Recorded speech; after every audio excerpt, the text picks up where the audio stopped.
Hello and welcome to this guide video about creating and managing visualizations in Fluidit modeling software.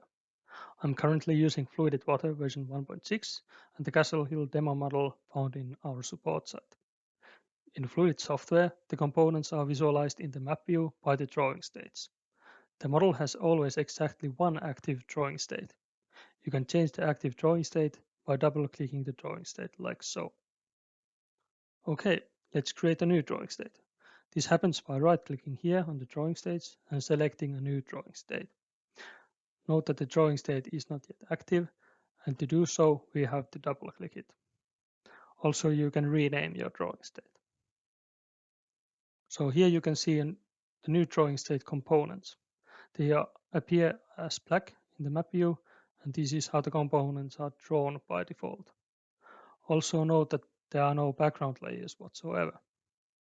So let's activate a background layer for this drawing state.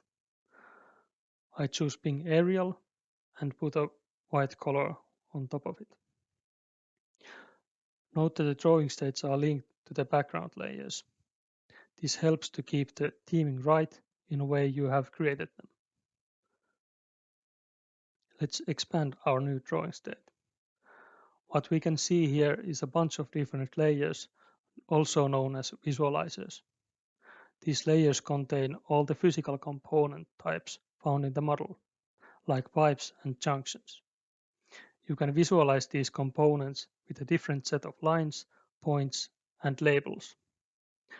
For some of the layers, you can even draw multiple different component types at once. But let's return to that topic later on. As in many GIS-based software, the layers are drawn from top to bottom. For example, if I select this junction layer, recolor it as a yellow, the junction is drawn on top of the pipes. If I move this junction layer below the pipes, it gets below the pipe, like so.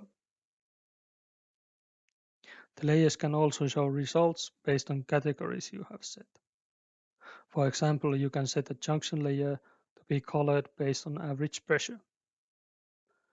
To edit or change these color categories, you can go to the model and edit colors, results, and sizes. From here, you can also change the size categories as well. By default, the layers are in exclusive mode, which means that if the layer draws a component, it will not be drawn again in a layers beneath it.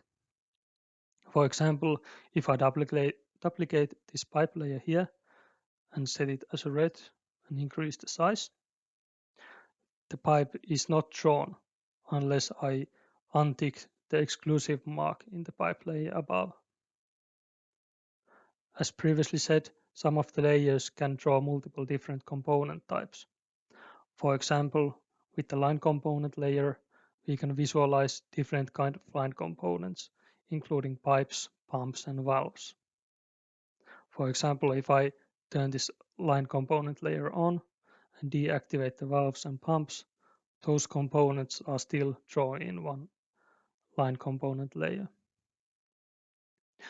For the advanced users, the layers can also apply filters. You can type filters using variables found in component properties and result names. You can also apply JavaScript sentences. For more information, check the links below. Remember that you can reuse the old visualizations in the future projects. You can copy all the visualizations from the old model by selecting File and Import Features from Model.